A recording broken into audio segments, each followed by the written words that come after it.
Hi guys, and welcome back to my channel. It's Mizbuka. I'm back with another video, another interesting video, which is gonna make me blush, as you can already see by the title.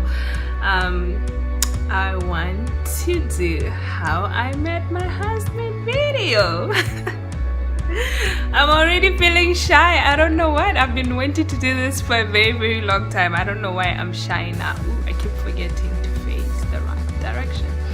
Anyway, before we get into it, don't forget to subscribe, support me, like, comment after you watch the video, and let me know what you think about it, what you find interesting, yeah, and all those things. Hit that notification bell, you know. All right, let's get right into the video.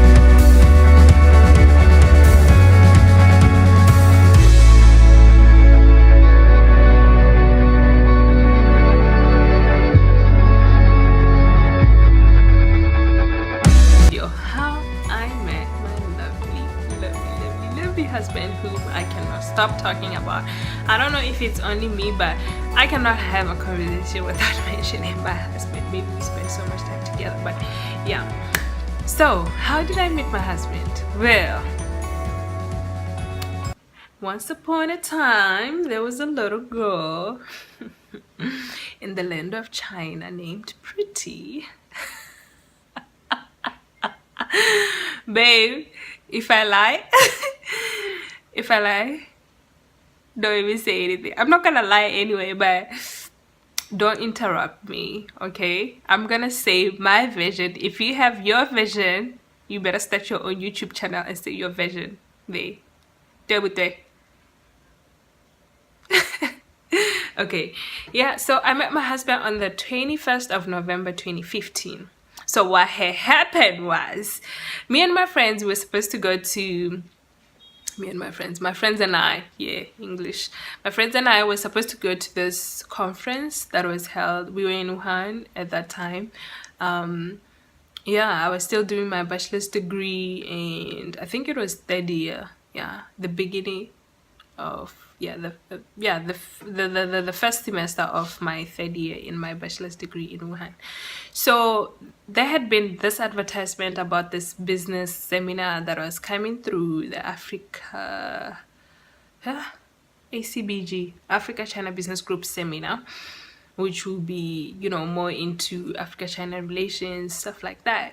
And I saw it, and I remember at that time I was like, you know what, this is my third year, next year will be my last year, and I really don't know what I'm gonna do with my life. Maybe I should put myself out there and be in places whereby I know that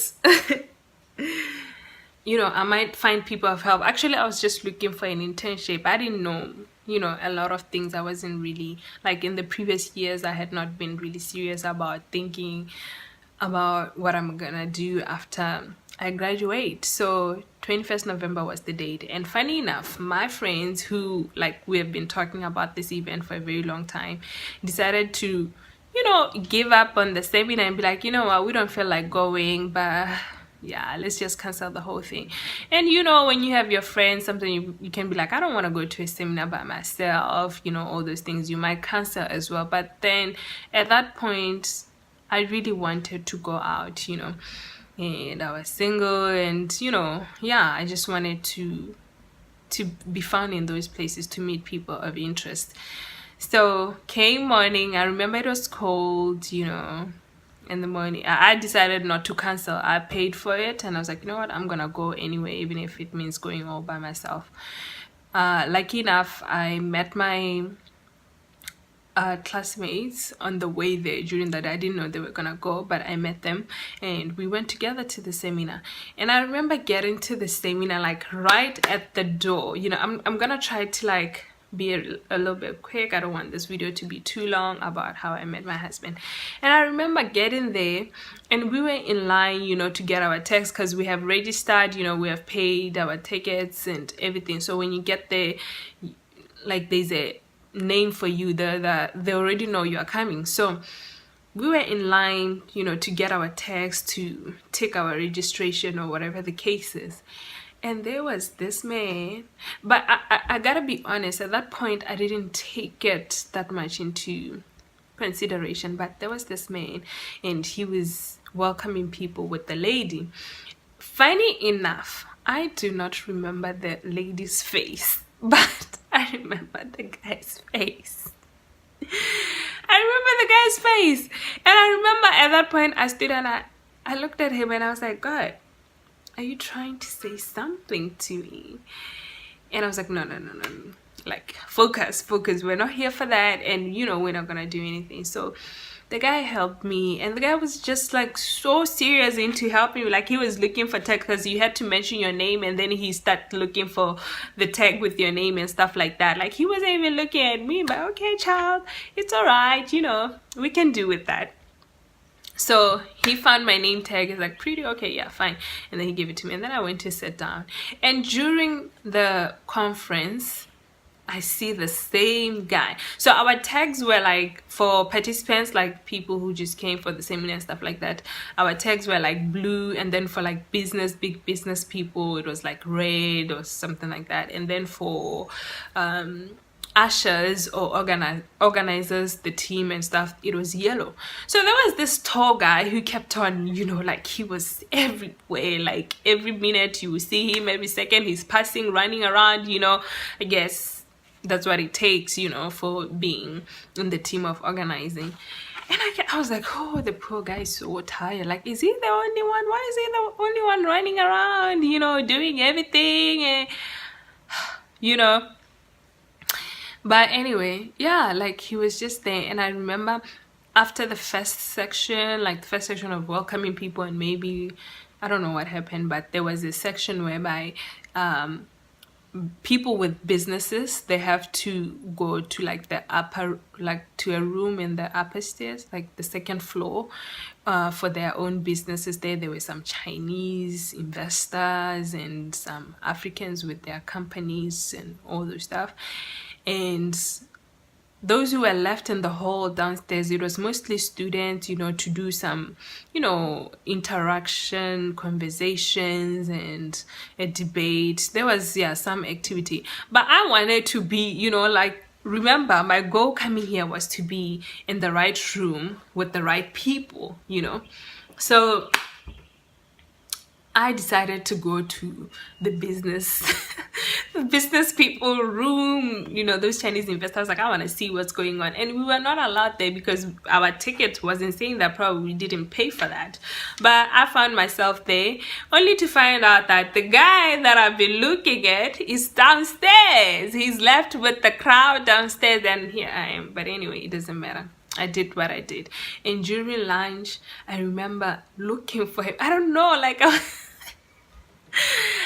I was calm, but there was just something that captured me the moment I saw this guy from the beginning. So I was trying to check if he's still around or if he left or whatever during lunch, because there was a room where we were having our buffet and stuff like that. And he was still there, and I remember going, okay, he's still around. All right, fine. Remember, this event was like from 8 in the morning till 6 p.m. in the evening. So the whole day we were there. So, you know, some people are so busy, they can decide to like leave after some time and all those things. But the guy was still there, you know, long as he is, tall as he is, good looking as he is, handsome as he is. He was right there. Okay. All right. So yeah, now we come, we get the certificates. Like, it's towards the evening, like we're done with lunch, we're done with everything. And for a second I kind of forgot about this guy, honestly, because there were other people in the room. Just, it wasn't like I was just eyeing, you know, I was just eyeing this person. It just happened that he was there, and he was like, there was no way you couldn't know him because he was walking too much. Like, every minute he was there as if he was the only one working there, you know. And he was so tall, so his steps were like they were so huge. So you know, little things will stick in your mind. But yeah, I remember, it was time to go. It was time to leave. The people that I came with, my classmates, I had met my countrymates as well at the event. They were leaving and they're like, yeah, we're leaving and stuff. I was like, oh, okay, I don't want to leave by myself because it was already like late now, like it was dark and we had to take a taxi. And if you are going to the same school, you just want to get in the same taxi and stuff like that. So part of me knew that, oh, I had seen this guy and I had wanted to like talk to him, like interact with him and know what he's doing, why he's, running around in the event and stuff like that. But then I was like, in my head, I was like, oh, remember the goal, child. The goal is not to do things the way you used to do them, when you like a guy and you ask your friend to go, drop your number or whatever the case is. My high school friends will remember these things, but I was at a point where I'm like, no, things have to like happen naturally. Like I don't want to be pushy or go out there and do stuff. So yeah, I was gonna leave having not talked to this guy that I've been seeing the entire afternoon. So I left the room and yeah, we were outside about to get a taxi and stuff like that. And I remembered that my countrymate had left a bag with me. So when I was outside and I'm like, oh my God, where is my friend's bag? My friend's bag was left inside the room. That's like around 7 p.m. So when I went back, I rushed back to get this. I left my other bags with my countrymates and I went back upstairs to get the bag, my friend's bag. And I got the bag and then on my way out, here comes the mystery guy, darling. I wanted to pee on my pants, honey. Anyway, I'm kidding. I didn't know what to do, but I see this guy and we bump into each other at the door and he's, busy asking people, how did you find the event? Was it good? Did you get something interesting? Did you interact? Did you get numbers and stuff like that? And he happened to not talk to me. Imagine the whole day I had not talked to this guy. And if it wasn't because of my friend's bag, I would have left that event having not said a thing to this guy. So I met this guy at the door. Hi, how you doing? Yeah, I'm good. All right. Yeah, how was the event? And at that time I just felt like I had not really gotten much from the event, to be honest. Like, I wasn't really satisfied for the amount that I paid, if I can say it like this. And remember, the goal was for me to get an internship, but I had not found or talked to any business guy who's willing to give me an internship or a chance. So part of me was like, yeah, what I came for, really didn't work. But then he started asking me how was the event and I was like, you know what, yeah, well, I was telling him how it was and all those things. And then he was like, oh, okay, no, there's always a next time, maybe you have an opportunity next time and stuff like that. I was like, okay, can I have the people? I don't know where this thought came from, but Jesus, when I tell you, Jesus is always on time, honey. He laid the start on me and I was like, I would like the PPT from the guest speaker, because he was early in the morning. I wasn't listening to him. I was, but okay, whatever the case is. I don't know why I asked for the PPT, but I asked for the PPT. Can I have this PPT? And what does that mean? If he sends you the PPT, it's either he gets your number or he gets your email. Oh, like you have some point of contact, somehow. You get what I'm saying? Okay, yeah, so he was like, oh, okay, cool, I can send you the PPT later. And honey, when I tell you that he did not ask for my email for him to be able to send the PPT, this guy, Lord, I thank you, he decides to ask for my WeChat. Like, oh, okay, let me get your WeChat. And at that point, maybe I didn't know, but I didn't think I could send like a big file like that on WeChat, or a PPT like that on WeChat. And it wasn't even his thought. The thought was to get my WeChat and then later ask for my email, because he could have right away asked for my email, like right there. You get what I'm saying? Instead of asking for my WeChat. But when he asked for my WeChat, I was like, oh, sir, this didn't want to talk. I was so excited. When I tell you, after I got the WeChat, like there was nothing else to talk about anymore. And I had took long talking to this guy, forgetting that people are waiting for me downstairs. You get what I'm saying? He took my WeChat, and WeChat is like, it's more like WhatsApp, here in China, so you can communicate with people, you know, stuff like that. So yeah, he took my WeChat, and that's where we met, and that's how everything went, only to find out later that this guy does not live in Wuhan. This guy came all the way from Beijing to help the organizing team of this event, and I'm in Wuhan. And I'm not lying, and I'm not kidding, and my friends can testify. I had not wanted to be in a relationship with someone from Wuhan. I wanted someone away. So for you to be in Beijing, I mean, of course, you know, at that point I was trying to, like, I was already jumping to conclusions, like seeing him as my guy, but I don't know if the guy's single, married, or whatever, but you know how it is. So yeah, we exchanged phones and numbers, and that whole PPT situation just elevated. Like, listen, when I tell you that God will put you in the right place at the right time, if I had left, guys, I had left the event to go home, and for some reason I forgot a bag, and after getting this bag, that's when I bump into this guy, and the rest is history. But yeah, that's how I met him. And you know, funny enough, when we met, he wasn't thinking, oh, he was just looking at this little girl looking for an internship, and he helped me with the internship after that, you know, and stuff, like follow up on the participants and stuff like that. But he wasn't even thinking about that. But I was just like, he's so nice, he's tall, he's handsome, he's, you know, all these things. And you know, we talked, we kept on talking and talking, and funny enough, we just found ourselves, you know, talking and talking and talking, and we never stopped talking.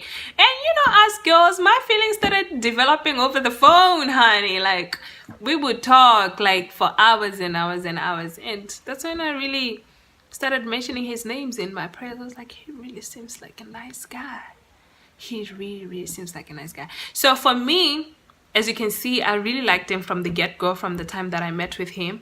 But for him, it took longer. Like I said, he wasn't thinking these things, and I didn't say anything, you know. So it's only later on, after 2 months, yeah, 2 months of me praying, darling, 2 months, that we were in Beijing, and we spent so much time. Remember, he was staying in Beijing, so we spent so much time together, and he just did a lot of things where I was just like, I know he's kind and he's nice and he has female friends and stuff like that, but does he do all this for his female friends? Because honey, the guy took me everywhere. He took me to the Great Wall, he took me to the stadium, he took me to all the restaurants. We ate, we had fun, we just, you know, as friends. Remember, at that point we were friends, but the more we kept on talking, and I was asking the right questions, honey, and I guess at that point he was also, you know, developing some things, because we were spending so much time together. And yeah, he then realized that, you know, there's something there. I don't know what it is, but there's something about this girl, you know. And mind you, this guy wasn't searching, honey. He was not searching for a girl. And my husband is one of those guys that if a girl likes him, he will just pretend like he doesn't see anything. He will just pretend to be like, I'm not into you or whatever. Like, even if he sees that someone is pursuing him, he will just act a little bit dumb, like I can't see that you have feelings for me and stuff like that. And he was doing that, and you know, at some points I felt like, no, this guy doesn't like me.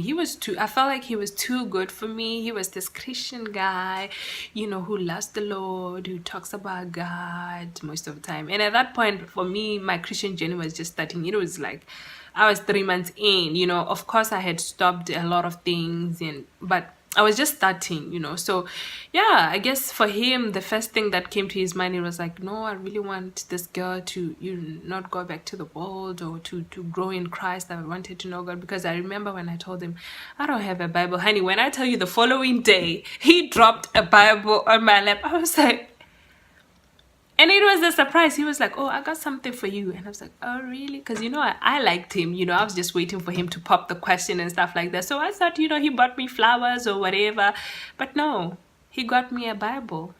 How cute is that? Like, if I wasn't in love already, I don't know. I just fell for the heels, honey. Like, that was it for me. That was it, because that's what he cared about. But yeah, after some time, he took me out, you know, to imagine. We had been to all this restaurant, and there was nothing. There was no sign that he's into me. There was literally nothing.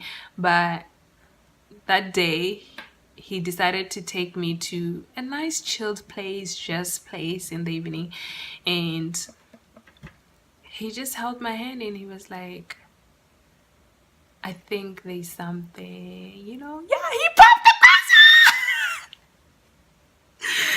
He popped the question, honey, when I... So yeah, darling. When I tell you I acted like I did not understand what he was talking about, because the moment he took my hands, because we're in a table, like a restaurant table, and he was like, Mizbuka, I want to confess something. Honey, my heart skipped. Like, I just felt a... But I'm sure my big eyes at that point were like lighting, hiding. Like, I was so excited, but I wanted to keep my cool. But I know I couldn't keep my cool. I wanted to keep my cool about what he was saying. But at the same time, he said he wasn't sure if I was gonna accept what he's saying, or I was gonna understand what he's talking about and stuff like that. He was just like, okay, I just gotta shoot my shot right now, because I was leaving the following day actually. And in my head, I've been like, all this time I've been in Beijing and this guy hadn't said anything. At some point I even lost hope a little bit, like, this guy's not into me, he doesn't look at me like that, he just sees a little girl, like, because I was 21 by then, you get what I'm saying? So yeah, but he told me, he confessed, he was like, he didn't want me to leave Wuhan without me knowing. Honey, when I tell you that was like one of the best days in my life, believe me, it was. And yeah, and we called this confession night, and we just confessed our feelings to each other, or what we felt about each other, and where we wanted to take things from here. And funny enough, he was like, yeah, but I don't want you to like automatically think that, you and I are together. We gotta take one step at a time. We gotta go and pray. I want to pray about this. I don't want to make a mistake. He was taking me through all that lecture, honey, and I was just like, yeah, right, we got to pray. And I knew I've been praying before. I was gonna continue the praying and whatnot, but I don't think at that point I was willing to like wait for too long, and he wanted to wait for like 8 months, 1 year, for us to now be officially together. But when I tell you, we acted like we were together, because we talked every night, every day. When we wake up, it was good morning, how did you sleep? We just cared, and we enjoyed talking to each other. Sometimes somebody's the one when you just can't stop talking to this person. And sometimes he would stay without like texting me for like a day, and I'll stay too, but in my head I know I want to like text him, I want to hear from him. I'm just looking at my phone like there's a power bank, by the way. But yeah, I'm just looking at my phone like, oh, he hasn't texted. Okay, I'm the lady, I'm not gonna act like I'm following him and I'm just here waiting for him to text me and stuff like that. And he would text. After the long wait, he would text, and when I tell you, when I see his text, I just jump. Like, oh, he just texted. And sometimes I was like with my friend kissing, I was like, oh my god. We were calling him Belgium at that point, because even if I mentioned his name, like, they wouldn't get it. Oh, maybe they would, but we just called him Belgium. I was like, Belgium just texted. He just texted. Okay, keep it cool. Text. I'll text. Delete the text. Send another one, or try to send another one in. Like, oh no, I've been okay. How has been your day? But in my heart is skipping and jumping. And yeah, we just became friends, and it didn't take us that much long. I think after that was like February 2016 when he confessed, or when he popped the question, or when he shot his shot. Not popped the question, because it wasn't married. When he shot his shot. Yeah, February. Hey babe, love you. Yeah, so when he shot his shot, and yeah, we officialized things on the in May. Is it May? April? No, April 5th. April 5th, that's when he then came to me again and said, you know what, yeah, I wanna go into courtship now. Like, that's when we decided that we're not just friends, but we are together for marriage. The goal was marriage. And you know, that's when you know you've really met the right guy. He knows, like, if he's with you, then this means he wants to marry you at some point in time. It doesn't mean tomorrow, but I'm not just in this relationship to play games, but I'm in this relationship because I really want to be with you. And yeah, before that, he came to my baptism, like all the way from Beijing to Wuhan. And I had videos so long, I didn't want to make it so long, but that's how I met my husband. He claims he has a better version of how things went down, but I think I tried to be honest in this video.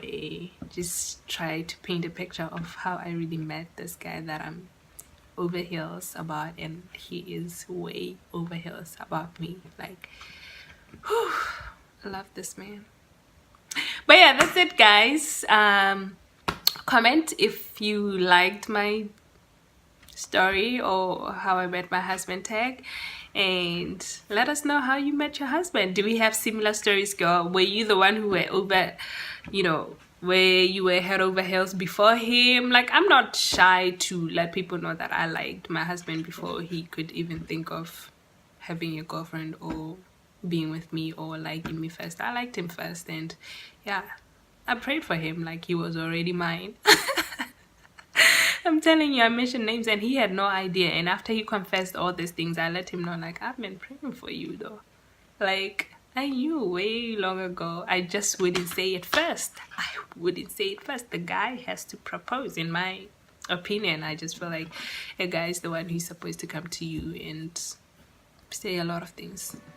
So subscribe, like, comment, and I'll see you in the next upload. Love you guys.